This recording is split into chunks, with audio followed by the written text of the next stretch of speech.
in his late suite. But people dismiss them because they put them in with the pure nonsense of Gary Glitter. Let's not talk about Gary Glitter. Well, we could talk about Gary Glitter. I'm going to posit something about Gary Glitter. Go on. Right? Every so often you do hear a Gary Glitter song. Should I just explain, again, for American audiences, Gary Glitter was sort of a novelty act. He did glam, he did Come On, right? And well, American audiences know it because every time there's a goal in American sports, they play rock and roll. Right, of course they do. The bands play it at the college football games. Right. All the time you hear it. And you think, wherever he is, so that in man, prison, he's still getting royalties. Yeah, full gad. Yeah, still getting. But I want to posit something. We just explained what happened for the American audiences. Okay. Gary Glitter was one of probably the first and biggest disgraced.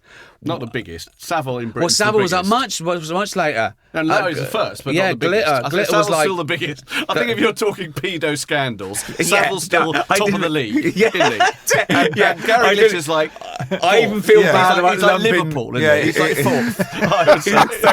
so Jimmy Savile. Don't say that. You'll get Scousers calling. I only mean in terms of where the I'm team trying to normally explain. is. Basically, we're talking about people who pop stars who turned out to be paedophiles. Yeah, paedophiles and things not quite as bad as that, but disgraced for some reason. Well, in this case, it was as bad as that. Yes, it was. Now, as I remember, Gary. Gary Glitter took in his laptop to PC World. Yeah. Something wrong with it, and forgot he had like indecent pictures of children on his. That's correct. So when he went out of that shop, what was I thinking? No, weren't like the staff just having a nosy? They were saying, "Let's see what Gary's got on his computer." Really? And then they were like, with mud from the 70s, and then it turns out it's a different type of mud on it. But apparently the staff were having a nosy, just like a laugh. Let's see what he's got on his computer. And found the. But I want to ask a question of you as a musician and you just as a cultural icon, which is sometimes with people like Gary Glitter, right? That happens, and their music in general, that's it. You don't really hear it anymore on the radio. Sure.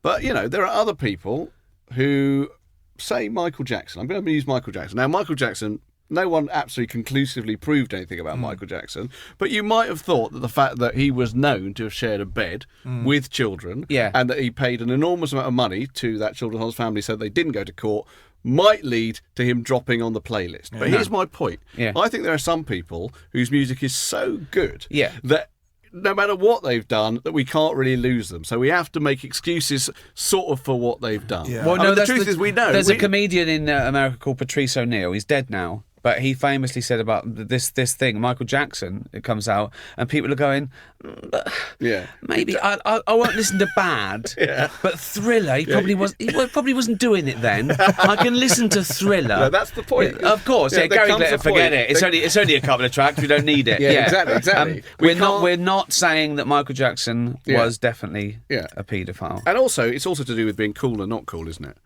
Because, of course. Because they're very cool, because, we know as well that Led Zeppelin was sleeping with a lot of groupies. It's just generally recorded they were sleeping with a lot of groupies, some of whom were almost definitely underage. But most of those people seem to be all right with the fact they've done it.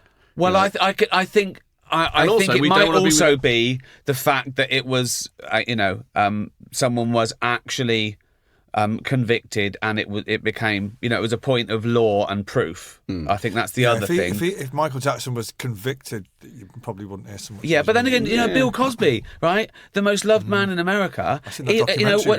One woman comes out, 15 women come out, they're still going to his gigs. It took 40 women to come out, and people go, okay, 40 is too much. You know what I mean?